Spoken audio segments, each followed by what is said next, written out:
Aproveitar que estamos em pé, abra comigo a sua Bíblia, na carta que o apóstolo Paulo escreve ao seu discípulo Timóteo, segunda carta de Timóteo, capítulo 1, versículo 3.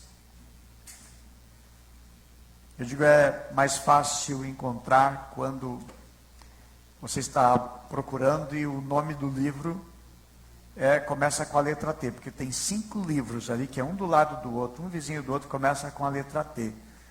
Tessalonicenses, depois vem Timóteo, e o livro de Tito também. Então são 5 livros com a letra T, bem no finalzinho da Bíblia, no Novo Testamento, ali está a carta que Paulo escreve a Timóteo. Essa carta, Paulo não escreveu para uma igreja, Paulo escreveu para um pastor. A gente chama de cartas pastorais. Quais são as cartas pastorais? Timóteo e também a carta de Tito. São cartas que são escritas para pastores que cuidavam de uma comunidade, de uma igreja. 2 Timóteo, capítulo 1, versículo 3 diz assim. Quem encontrou, diga amém. Amém. Quem não encontrou, desespera. Ninguém desespera, então vamos ler. Assim diz o texto sagrado: dou graças a Deus, a quem sirvo com consciência limpa, como o serviram os meus antepassados, ao lembrar-me constantemente de você, noite e dia, em minhas orações. Verso 4.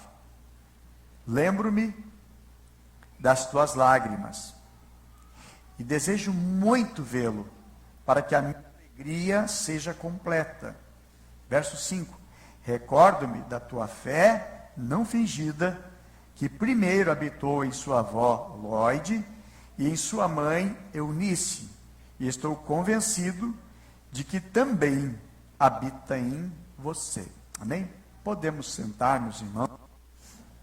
Meus amados, antes de entrar no assunto do texto, eu quero lembrar a todos os nossos líderes, apriscos, os obreiros, todos os obreiros da igreja e oficiais, que no próximo domingo agora, nós vamos ter na cidade de Canoas o nosso encontro anual. Todo ano a gente tem encontro com todos os obreiros da igreja. Então, nós vamos estar ali, certo, nesse encontro, certo? E eu peço que cada líder de aprisco leve mais um outro consigo. Geralmente no aprisco a gente está trabalhando já, preparando, treinando alguém, então leve mais alguém. Então cada líder fica aí com o compromisso de ele mais alguém. Pode levar mais outras pessoas também, ok? Mas vamos trabalhar para isso aí, porque é o nosso encontro regional, é o encontro de todas as nossas igrejas da Grande Porto Alegre, e vai ser nesse próximo domingo, horário às 9 horas da manhã, meio-dia encerra, amém? Dá para o tempo voltar para almoçar em casa ainda, amém? Muito bem, então domingo agora, nosso seminário, né, regional, o presidente da nossa convenção estadual, pastor João Manuel Machado, vai estar conosco, vai estar compartilhando algo de Deus, algo do céu, para com a nossa vida, amém?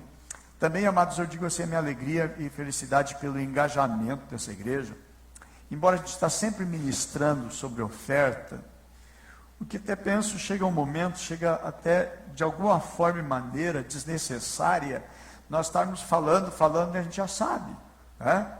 Mas eu digo assim, muito feliz, irmãos, pelo seguinte, porque toda a igreja está engajada nós colocarmos o telhado novo, no prédio. O prédio é enorme, o prédio é gigante, né? E nós temos, através dos galetos que já foram feitos, através do almoço que tivemos lá no batismo, a ação entre amigos que foi feito também, e saiu um valor muito bom, muito precioso, né? Mas principalmente, irmãos,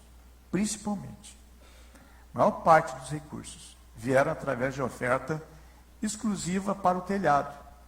Obviamente que entra também das nossas cantinas, da livraria, mais disso, mais aquilo, enfim, são várias ações. Agora, as ofertas que estamos ministrando nos apriscos, exclusivo, com o propósito de arrecadar os recursos para isso. Porque tem pessoas que vão no aprisco e não vêm no culto. Então, também tem a oportunidade de participar, certo? Então, através de todas essas ações e também das ofertas, dos dízimos da igreja, graças a Deus, irmãos, de todo o valor que nós necessitamos, nós conseguimos fechar, né, com todos esses recursos vindo das cantinas, as atividades, nós conseguimos já alcançar 50% do valor do telhado. Amém? Já conseguimos, irmãos. Então, assim, eu vejo assim, a boa mão do nosso Deus, agindo, atuando, né, para o quanto antes nós podermos telhar. Os irmãos sabem, nós estamos enfrentando uma ação, né, de um dos vizinhos aqui que botou a igreja, né, enfim, não preciso repetir novamente. Então, todas as coisas têm agido para realmente nós, o tempo aqui, ser, de alguma maneira, de alguma forma, né, apressado para nós irmos. Então, eu creio que Deus está agindo e Deus está no controle. Bem, tem um pedido de oração, no final do culto nós vamos estar fazendo esse pedido de oração, vamos estar orando a Deus. Também foi comentado, os nossos seminários final de semana, foi algo extraordinário, irmãos. Muito precioso, o seminário de libertação, certo? Algo extraordinário, algo tão bom, que, permitindo o nosso Deus, no próximo ano, nós queremos ter novamente aqui o pastor Oswaldo, ministrando com a autoridade que Deus deu para a vida dele. Autoridade de experiência e autoridade também das escrituras. Okay? Muito bíblico, de maneira assim extraordinária. E também dizer que o próximo seminário não vai ser mais aqui, vai ser no novo lugar lá. Amém? Também a conferência de aprisco no mês de agosto já vai ser no novo lugar lá em nome de Jesus. E já estou buscando em Deus para que o nosso florescer também já seja lá em nome de Jesus. Amém? Eu acredito, irmãos, que Deus está agindo, Deus está movendo de uma maneira muito preciosa. Amém? Vamos para o texto da palavra do nosso Senhor. Meus queridos, o texto que nós lemos, Paulo, ele vai estar falando de alguma coisa que ele recorda de Timóteo.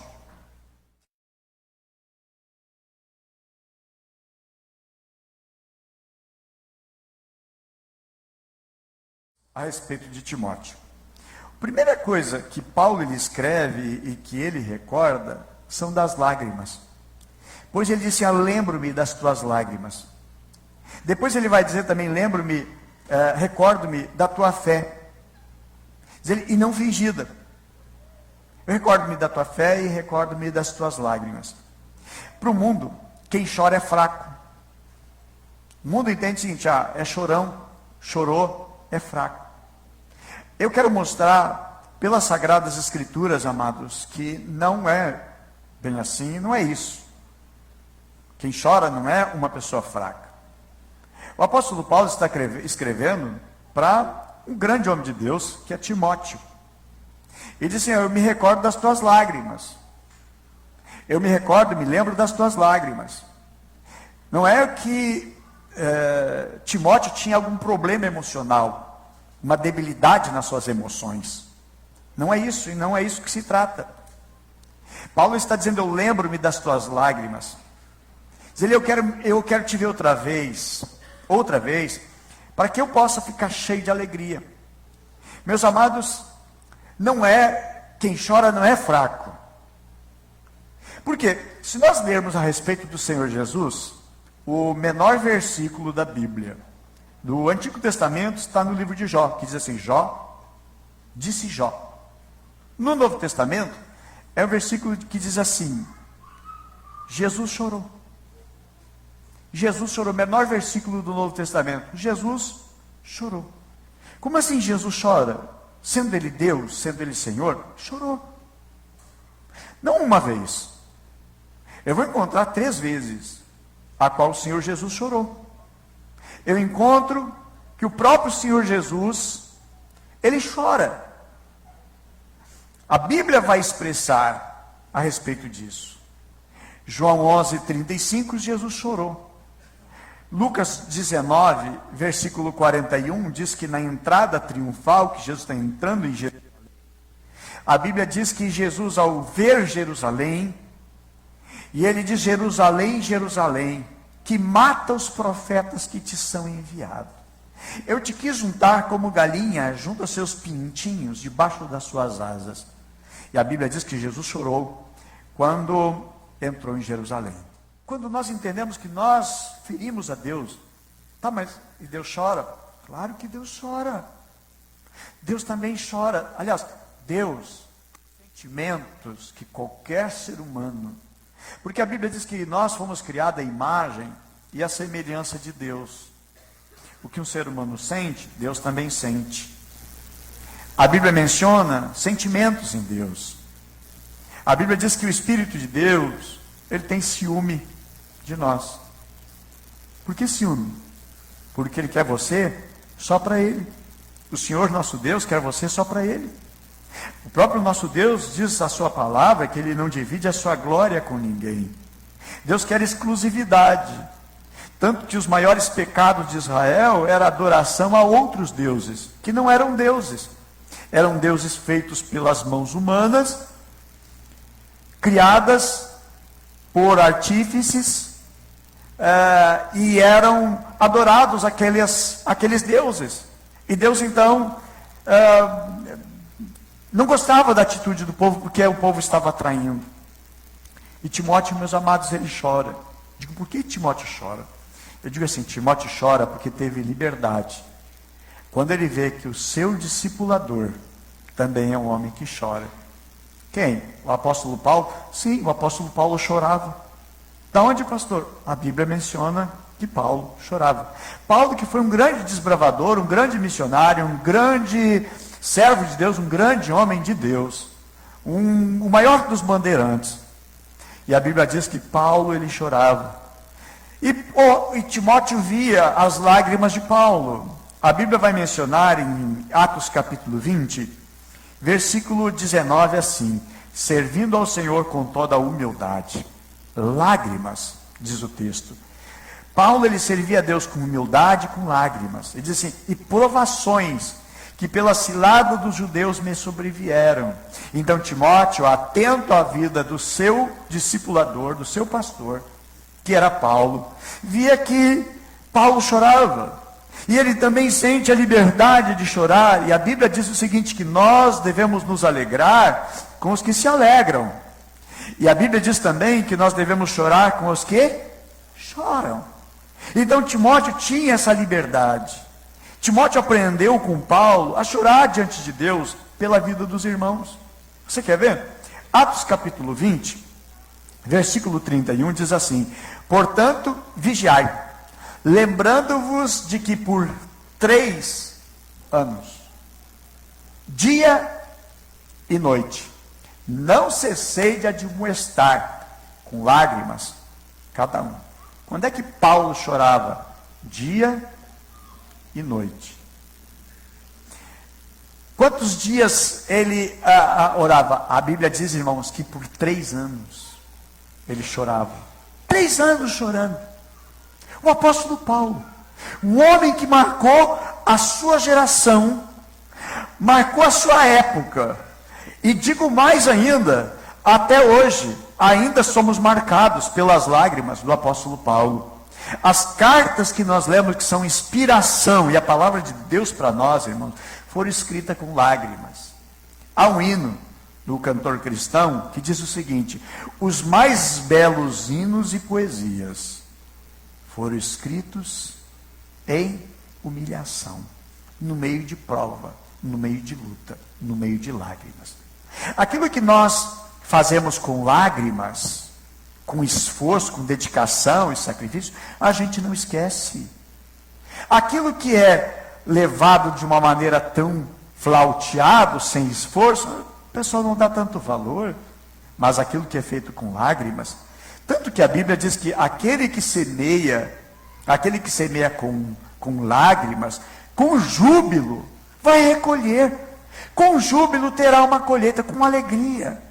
Aí a Bíblia vai falar, irmãos, que Paulo, ele durante 3 anos, a Bíblia diz que de dia e de noite não cessava de ensinar, admoestar, e com lágrimas cada um.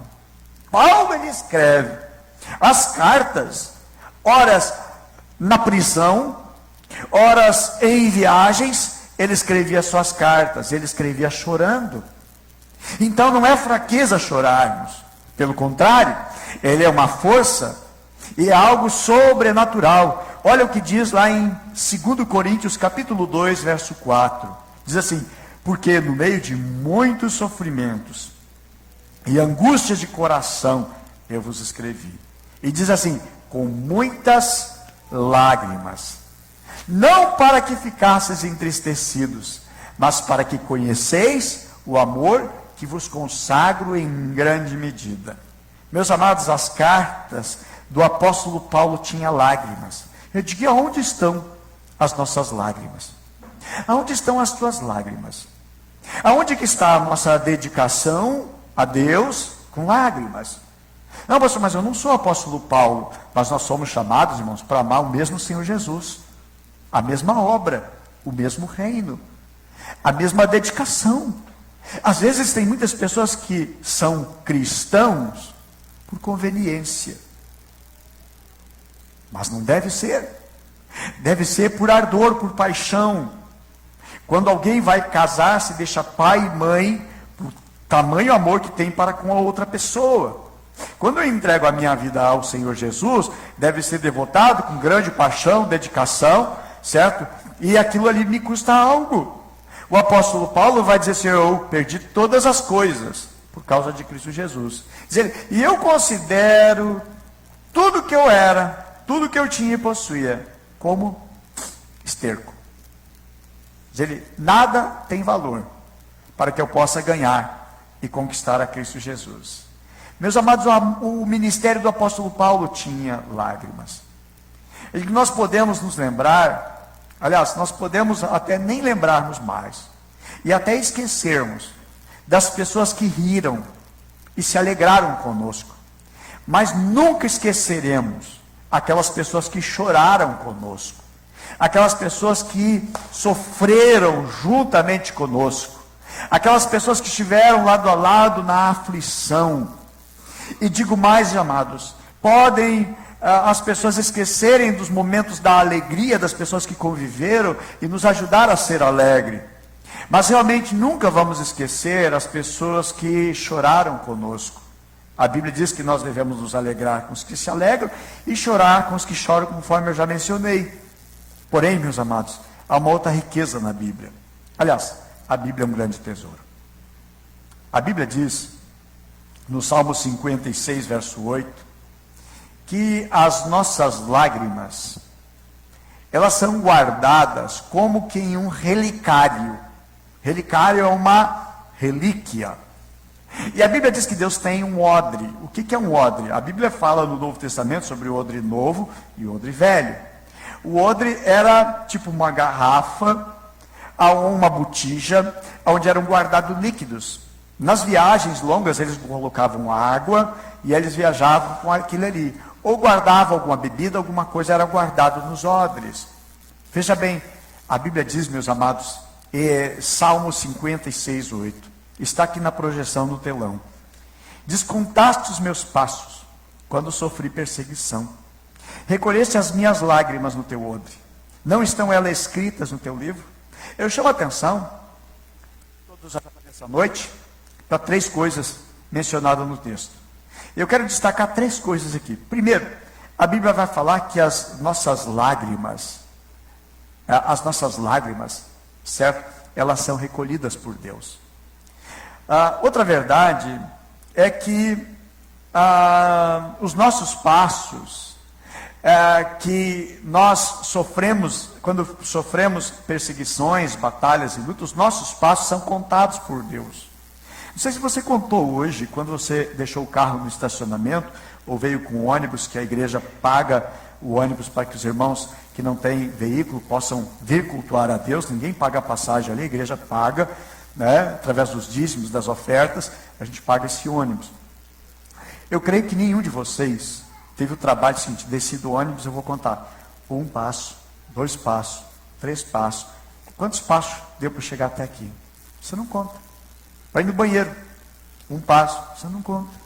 A Bíblia diz o seguinte: quando nós estamos passando por aflições, a Bíblia diz que Deus conta os nossos passos. Diz ali: contaste os meus passos quando sofri perseguição. Você não contou. Aliás, nós não contamos muita coisa que Deus conta. A Bíblia diz que os cabelos da nossa cabeça, todos eles estão contados por Deus. Meus amados, Deus tem todo um cuidado sobre a nossa vida. E Deus tem sobre a nossa vida um controle completo e total. Aí uma das coisas que Deus guarda de nós são as nossas lágrimas. A Bíblia diz o seguinte: recolheste as minhas lágrimas no teu odre. O que Deus fez? Deus recolheu. Aquela lágrima que você enxugou, você esfregou assim, deu uma limpada, parece que desapareceu na tua pele. Mas aquela lágrima, a Bíblia diz que Deus coloca no seu odre. Deus guardou. A tua lágrima foi guardada por Deus. Aquela noite aflita, angustiado por uma batalha, seja no casamento, seja por causa de um filho, seja por causa da perda de alguém querido e amado, seja por alguma ameaça, seja por um pavor que você está vivendo, uma solução que você não encontra. Eu digo assim: essas lágrimas, elas estão contadas por Deus.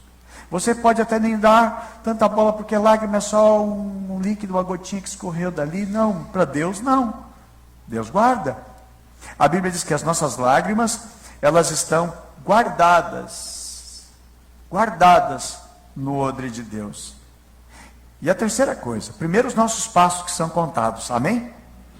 Segundo, as nossas lágrimas que são guardadas, amém? E a terceira, irmãos, as nossas lágrimas, elas ficam registradas. Aonde? Num livro. Deus tem um livro, amém? Diga comigo: Deus tem um livro. Ah, pastor, eu não sabia. Deus tem um livro. E as lágrimas que a gente vai derramando, a Bíblia diz que Deus anota no seu livro. Pastor, o senhor está inventando? Não, irmãos, eu não invento nada. Eu leio a Bíblia junto com vocês e compartilho com vocês. Está na Bíblia. A Bíblia diz assim: não estão elas quem? As nossas lágrimas. Não estão elas escritas no teu livro? Aí eu pergunto: quando você chorou, você escreveu, você anotou, registrou? Eu derramei 2 lágrimas no dia tal, na hora tal. Você não fez, Deus fez. Por quê? Por que Deus faz? Meus amados, Deus registra. As nossas lágrimas para Deus são importantes. As tuas feridas, aquilo que você foi humilhado, aquilo que você foi desprezado, Deus tem contabilizado. Tudo aquilo que você tem passado na sua vida, quando nós pertencemos ao Senhor, Deus cuida dos seus. Deus tem cuidado de nós. Então, queridos, enquanto você está chorando aqui, Deus está escrevendo no céu. Aqui você sofre, você padece, mas Deus está registrando todas as coisas. Salmo 56, verso 8. Bom você decorar, você guardar, para que no momento que você estiver passando por uma prova, uma luta tão grande, e você diz: ninguém me ama, ninguém se importa comigo. Não, Salmo 56, 8. Deus está guardando as minhas lágrimas. Segunda coisa, Deus está escrevendo as minhas lágrimas. Terceiro, Deus está contabilizando os passos que eu dou no meio da aflição. São 3 verdades extraordinárias. Outra coisa também, irmãos, nós estamos lendo um salmo escrito por Davi. Davi foi alguém muito bem sucedido. Foi um homem assim de absoluto sucesso em Deus, porque ele amava muito a Deus. E mesmo sendo um homem de grande êxito, grande sucesso, porque ele foi um herói para Israel. Ele matou o pior inimigo de Israel, que ninguém queria enfrentar, que era um homem muito grande, um gigante chamado Golias. Ele venceu muitas batalhas também, muitas guerras. Ele venceu muitas guerras, muitas e muitas e muitas batalhas. Era um homem que não perdia guerra, não perdia batalha nenhuma. Aí vocês, esse cara é o top, esse cara é tremendo. Esse cara assim, olha, é um herói. Esse cara é o melhor que tem na nação. Então esse cara não tem problema. Aí muita gente às vezes julga você que você não tem problema.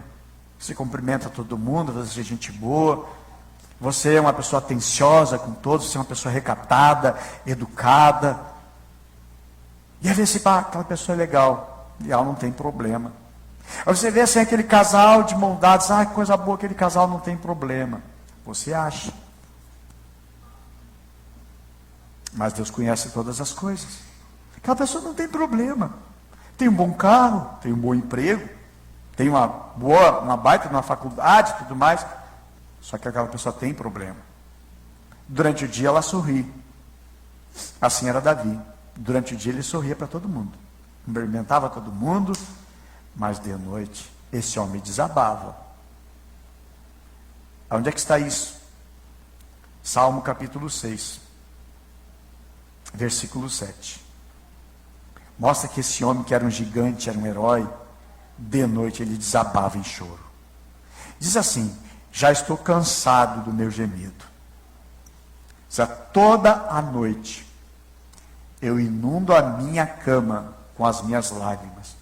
Eu molho o meu leito. Quem? Davi, um rei, majestade, respeitado por todo mundo. Tinha uma enorme uma segurança, muitos soldados a seu serviço. Era um homem economicamente muito estável, uma vida financeira ótima, porque ele vencia tudo que era batalha. E eu vejo assim que Davi, durante o dia, ele governava, mas à noite ele chorava. Talvez uma semelhança com você. Durante o dia, trabalhando, durante o dia conversando com todo mundo numa boa, mas de noite, na solidão, na calada da noite, você chora. E às vezes você não tem com quem chorar, porque ninguém te entende. Mas lembre-se que as tuas lágrimas, elas são recolhidas, as tuas lágrimas são anotadas no livro de Deus, amém? E os teus passos são contados. Aí ele chorava. É o que ele diz: estou cansado do meu gemido. Toda noite, não é de dia, toda noite eu inundo a minha cama com as minhas lágrimas. Aí eu fico imaginando, porque Deus nos dá uma imaginação criativa, porque nós somos semelhança de Deus, e Deus é criador. Eu fico imaginando coisas que ele não consegue resolver durante o dia. Já ele volta aqui uma semana que eu vou te dar resposta. E aí de noite ele ia diante de Deus chorar: Deus, eu não sei como fazer, eu não sei como é que eu vou resolver essa situação. Quem sabe é a mesma situação que você está vivendo hoje, nessa semana. Eu não sei como é que eu vou fazer. Quem sabe foi exatamente a palavra que você falou para alguém nessa semana: eu não sei como é que eu vou fazer. E exatamente isso. Davi dava resposta e solução para as pessoas, mas ele não tinha solução para si. E a Bíblia diz então que ele inundava a sua cama todas as noites. Não é uma noite sim, uma noite não. Não é de vez em quando. A Bíblia diz toda a noite. Dizer, eu estou cansado já de tanto gemer. Meus amados, diante de tantas situações, ele era o cara. Mas perante Deus, ele se mostrava frágil, quebrado e precisava de mais. À noite, sozinho, ele chorava. Ok? E o apóstolo Paulo, ele recorda-se de Timóteo, o seu discípulo, e diz assim: eu me lembro das tuas lágrimas. Diz ele: eu quero uma vez te ver. Lágrimas. Outro rei também que era imponente, poderoso, um homem que andou com Deus, amava a Deus, foi o rei Ezequias. A Bíblia diz que o rei Ezequias ficou doente. Ele confiava em Deus. De repente, o texto vai nos falar, no texto de 2 Reis, capítulo 20, versículo 1, diz assim: por aquele tempo Ezequias ficou doente à morte. O profeta Isaías, filho de Amós, veio ter com ele. Ele disse: assim diz o Senhor, põe em ordem a tua casa, porque morrerás e não viverás. Verso 2: então o rei virou o rosto para a parede, orou ao Senhor dizendo: lembra-te agora, Senhor, te peço que, como tenho andado diante de ti com fidelidade e integridade de coração, e tenho feito o que é reto aos teus olhos. Olha só o que Ezequias fez, está sublinhado ali no texto. Diz assim: e Ezequias, o que ele fez? Como é que ele chorou? muitíssimo. Ezequias chorou muitíssimo. E sucedeu que havendo Isaías ainda saído, não havendo saído ainda, lá do meio do pátio veio a ele a palavra do Senhor. O que Deus disse para ele? Diz, cara, ele não falou cara, né, com o profeta. Ele dizia, volta lá. Volta lá e diz para o príncipe do meu povo, diz para o rei o seguinte, ó, eu ouvi a tua oração, eu vi as tuas lágrimas, é isso que eu vou te curar. E ao terceiro dia, daqui 3 dias, já vai estar de alta, vai subir na casa do Senhor. Eu vejo que o profeta Isaías, meus amados, ele foi como um oficial da justiça, foi lá dar uma intimação, entregar. O senhor é o rei, Ezequias, sim senhor, dizer aqui, ó, um mandato aqui para ti, ó. Tu não vai viver mais, acabou, deu. Prepara a tua casa, organiza a tua vida, tá? Porque tu vai morrer. Aí o que ele faz? Ele ora a Deus, todo mundo ora. No momento da aflição, da angústia, todo mundo sai orando, né? Busca e vem buscar em Deus. Ele não só orou. Observa que ele orou, e a Bíblia diz o seguinte, que ele chorou. A Bíblia diz que ele chorou. Muitíssimo, é o que diz no versículo 3. E no versículo 5, Deus agora diz o seguinte, ó, ouvi a tua oração, escutei a tua oração. E a segunda coisa diz, eu vi as tuas lágrimas. Às vezes a gente ora e Deus ouve a nossa oração, está ótimo, top, excelente, maravilhoso. Deus está ouvindo a minha oração. Só que Deus diz o seguinte, ó, eu ouvi a tua oração e eu vi as tuas lágrimas. Veja como é importante, amados, a nossa oração em Deus, ela ser impulsionado através das nossas lágrimas. Era a maneira com a qual Timóteo orava. Era a maneira com a qual o apóstolo Paulo orava. Era a maneira a qual Davi, o rei Davi, orava. É a maneira a qual o rei Ezequias também ora. E eu digo, e dá certo. Porque, meus amados, é um quebrantamento.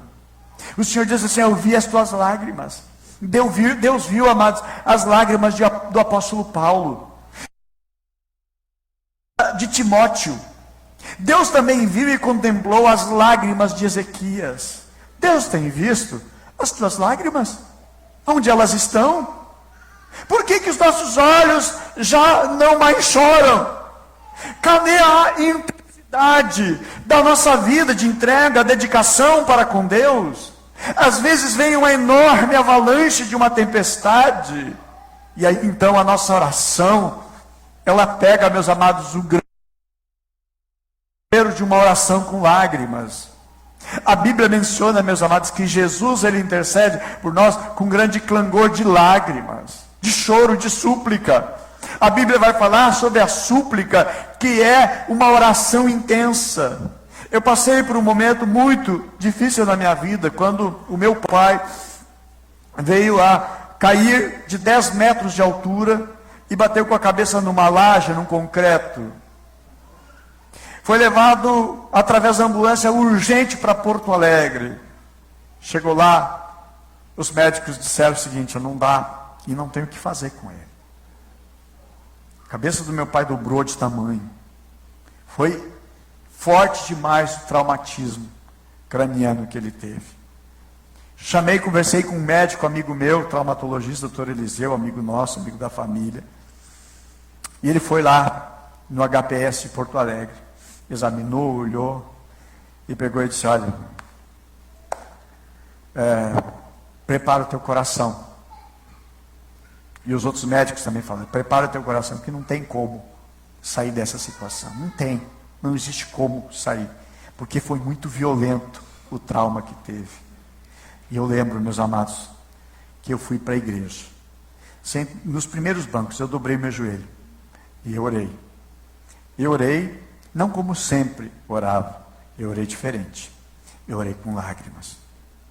Foram lágrimas orando e buscando a Deus.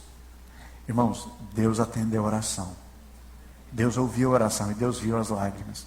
Deus foi lá, pegou toda a cabeça do meu pai, todo o cérebro, tudo que tinha passado por aquele trauma.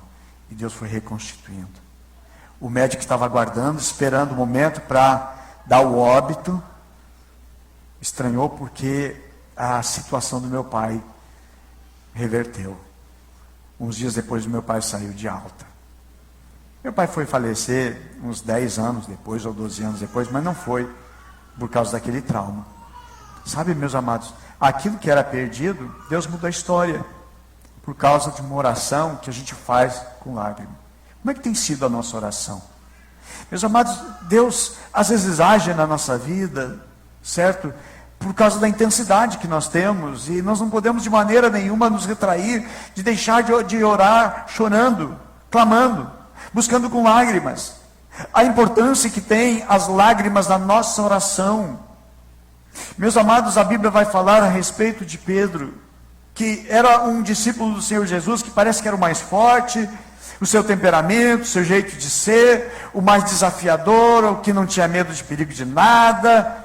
Jesus disse para ele assim: a todos vocês vão me abandonar. Eu estou indo agora, nós estamos entrando para Jerusalém, lá eles vão me prender e vão me crucificar. E Pedro disse: não, Senhor, eu vou contigo. Já todos vocês vão me abandonar. Pedro disse: eu não vou te abandonar. E aí Jesus disse: Pedro, o galo não vai cantar. Aliás, tu vai me negar 3 vezes e o galo vai cantar. 3 vezes tu vai me negar.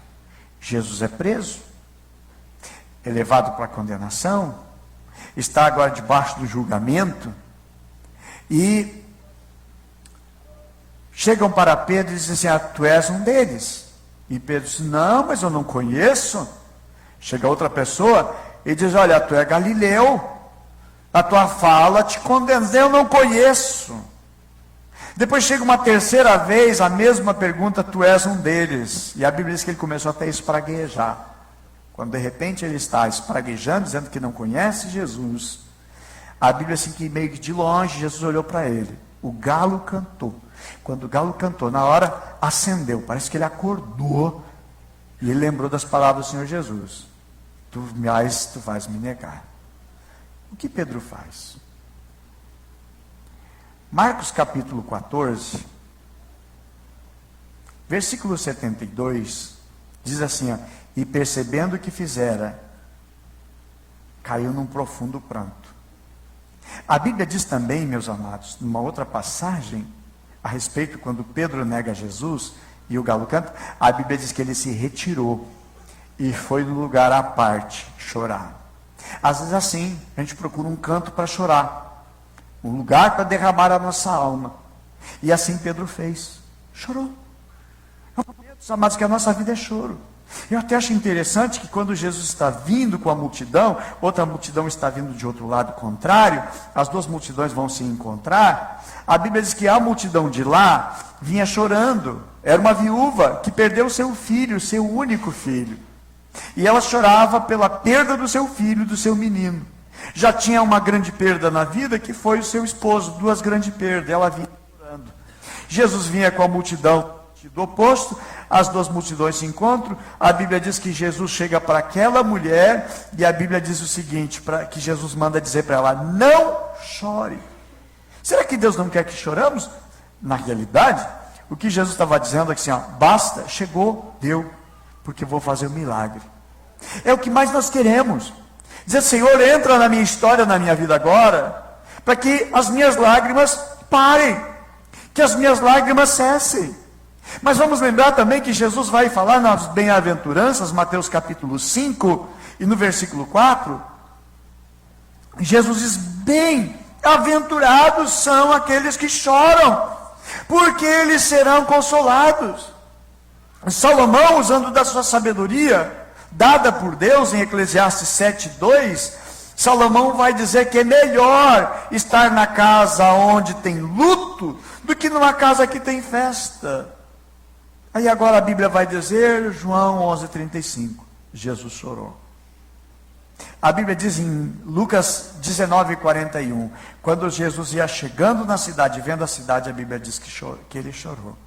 Mas louvado seja o nosso Deus, porque a palavra do Senhor, por intermédio do apóstolo Paulo, escrevendo a 2ª carta aos Coríntios, no capítulo 1, versículo 3 e 4, vai nos dizer o seguinte, que nosso Deus é um Deus de toda consolação. A Bíblia é o Deus de toda consolação, que nos conforta em toda tribulação. E digo, meus amados, o que nós choramos?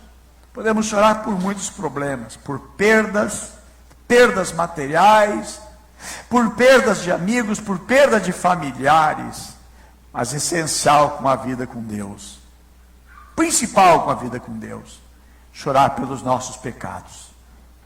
A Bíblia vai mencionar, a Bíblia vai dizer, que nós devemos sim chorar, lamentar pelos nossos pecados, porque todo pecado faz uma separação entre nós e o nosso Deus.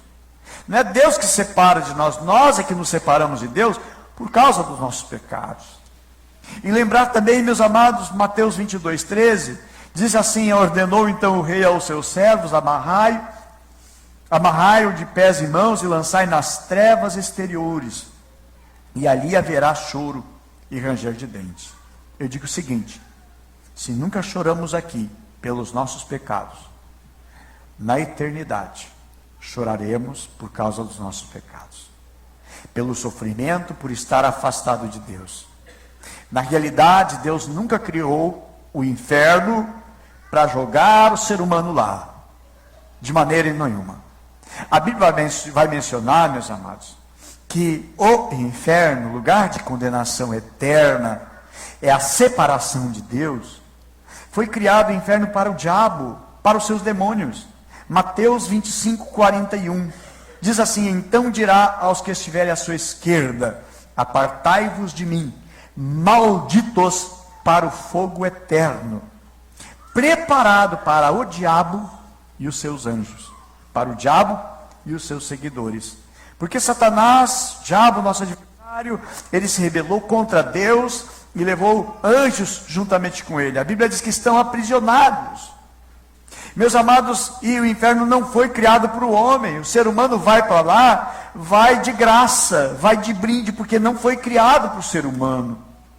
Mas quando nós aqui estamos, reconhecemos a nossa miséria, o nosso pecado, choramos diante de Deus, pedindo misericórdia, pedindo o seu perdão, certamente nós temos da parte de Deus o perdão dos nossos pecados, para não sofrer a condenação e não irmos para um lugar onde haverá choro. Mateus 22, 13 vai dizer que haverá choro, será um lugar de chorar, mas não haverá consolo. Que nosso coração, meus amados, possa estar em Deus, possa estar no Senhor. E aí Deus clama, então Deus traz um recado para os sacerdotes, para o povo dele, para os servos dele, para os filhos dele. A Bíblia diz, Joel capítulo 2, verso 19, diz assim: chorem, sacerdotes, ministros do Senhor, entre o pórtico e o altar, digam: poupa, Senhor, o teu povo, tem misericórdia, Deus, o teu povo. Meus amados, como igreja, nós somos chamados para chorar pelos nossos pecados e pedir ao Senhor misericórdia, para que nós não ofendamos a Deus, porque o propósito de Deus é que nós estejamos perto dele. A Bíblia diz: buscar-me-eis e me achareis quando me buscardes de todo o vosso coração. A palavra do Senhor manda que nós venhamos buscar a Deus, nos converter a Ele, converter o nosso coração a Ele.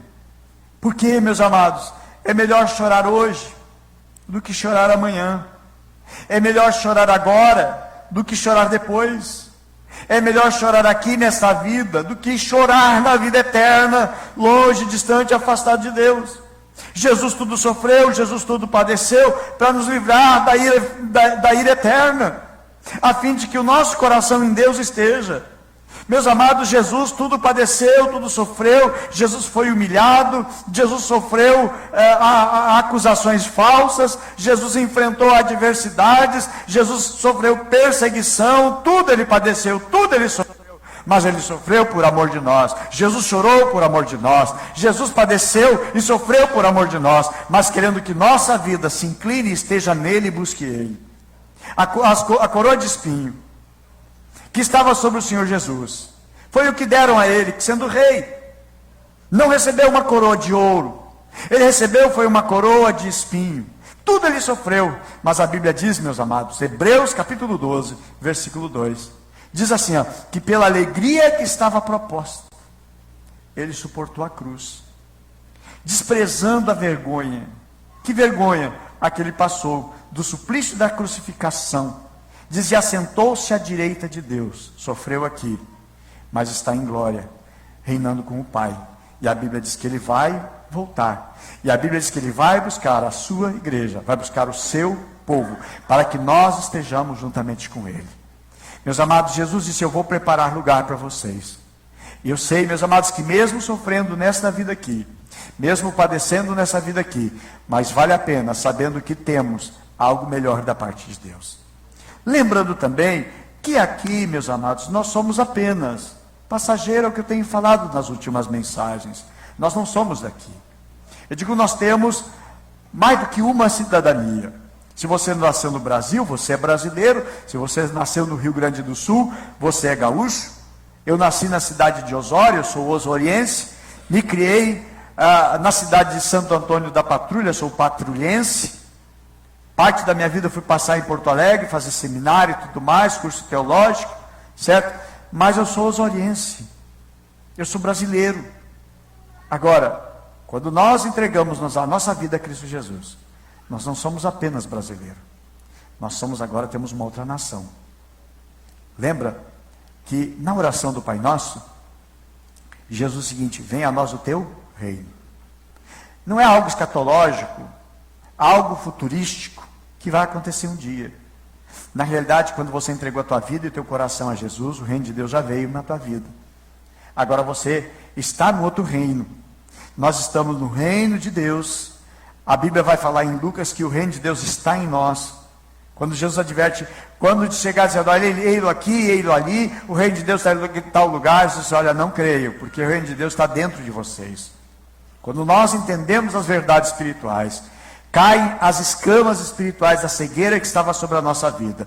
Nós entendemos o sentido da vida. Nós entendemos o propósito da vinda do Senhor Jesus. Nós então agora nos tornamos cidadão do céu.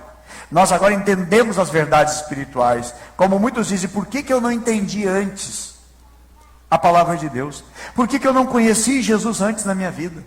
Por que tanto tempo eu andei na cegueira? Porque teus olhos estavam cegados, conforme a Bíblia diz, lá em Coríntios 4, versículo 4. Mas Deus nos libertou, e a Bíblia diz o seguinte, que Ele nos transportou do reino das trevas para o reino do seu Filho amado. Então nós estamos aqui no Brasil, mas nós somos cidadãos do céu, amém? Nós temos um outro reino comandado e governado pelo Senhor Jesus. E a mensagem do domingo passado, a respeito da volta do Senhor Jesus, o Senhor Jesus vai buscar aqueles que são seus, aqueles que fazem parte do seu reino. Só que esses que fazem parte do reino de Deus, e que já estão dentro do reino de Deus, servindo a Cristo Jesus, com o seu entendimento, com o seu coração e com a sua alma, meus amados, nós anelamos a volta do Senhor Jesus. Jesus disse para Herodes, para Pilatos, o meu reino não é daqui. Se o meu reino fosse daqui, eu pediria, o Pai mandaria 12 legiões de anjos agora e me tiraria daqui. Mas o meu reino não é daqui. Mas Jesus hoje, Ele é rei. Ele é rei para mim. Jesus é rei para minha esposa. E Jesus é rei para os meus filhos. E Jesus é rei para você. Amém? Ele é rei para nós. Então nós estamos no outro reino. As pessoas não veem esse reino. Elas não percebem esse reino. Por isso que zombam de você, ridicularizam de você, diz que você é um bobo, você é um trouxa, ir para a igreja. O que você quer ir na igreja? Dar dinheiro para os pastores, se bem que o pastor não fica com dinheiro de ninguém. O dinheiro é da igreja, do Senhor Jesus, amém? Tudo que foi adquirido lá, nada é do pastor, nada é da família, é da igreja, registrada direitinho. Porém, meus amados, as pessoas não entendem, porque elas não estão no reino. Elas estão em trevas. Elas estão possuídas e dominadas pelas trevas. Elas são só desse mundo terreno. Então vamos entender, irmãos, que nesse mundo aqui é sofrimento, é luta, é batalha. Vai lembrar também que Jesus é o seguinte, ó, que neste mundo nós teremos aflições. E aí aqui a gente tem lágrimas, aqui a gente tem batalha, aqui nós temos luta. Mas a Bíblia diz que em Cristo Jesus nós somos mais do que vencedores. Outra coisa também, nós reinamos com Cristo. A Bíblia diz que nós estamos assentados com Cristo assentados com Cristo, reinando em glória com Ele. Não é que nós seremos colocados, nós já estamos, porque Jesus nos deu poder e nos deu autoridade. Eis que vos dou poder e autoridade. Nós somos autoridade no mundo espiritual. As pessoas só enxergam o mundo material, o mundo aqui e o mundo agora. E muitas pessoas estão tentando construir para si o mundo aqui, a vida aqui, estão só preocupadas com as coisas aqui. Nós que somos cidadãos do céu, e aqui choramos, aqui sofremos, aqui somos então como um Timóteo, que chora, Paulo chora, Davi chora, Ezequias chora, meus amados, porque nós entendemos, temos uma compreensão, uma revelação da parte de Deus, que nós venhamos entender, irmãos, que aqui não é lugar paradisíaco para nós, aqui é a nossa aflição. Disse alguém o seguinte, não sei quem é o autor, mas diz o seguinte, que a pessoa que não crê no Senhor Jesus, aqui é o único céu que a pessoa tem. O céu já é aqui na terra para essas pessoas. Porque depois que partir daqui, ou no arrebatamento da igreja, eles vão experimentar o que é sofrimento, dor e lamento. Mas o cristão, aqui é o único inferno que nós temos nesse mundo aqui. Porque o céu está nos proposto. A Bíblia diz que para nós aguarda uma nova cidade. Nós somos cidadãos do céu. Então não nos apegamos a nada aqui. Aqui nós somos passageiros. Aqui nós estamos de passagem. Amém? Então aqui a gente é perseguido, temos sofrimento. Aqui no Brasil nós não conhecemos ainda uma perseguição de morte. Nós temos uma igreja e um missionário, uma base missionária, um trabalho lindo, na costa da África, chamado Burkina Faso. 14 pessoas foram assassinadas nessa semana. Entraram com armas lá e metralharam e mataram vários irmãos que estavam na igreja. Nós temos o nosso missionário, que é o pastor Josinaldo, trabalhando lá, abriu também a obra agora em Togo, na África. Meus amados, temos países que temos perseguições. Aqui no Brasil nós não conhecemos. Mas é bom nós estarmos antenados. Nossa pátria não é aqui. Amém? Meus amados, que Deus nos fortaleça. Que aprendamos que aqui, a vida aqui é lamento. Que a nossa vida aqui podemos até chorar. Mas nós temos uma viva esperança em Deus. Amém?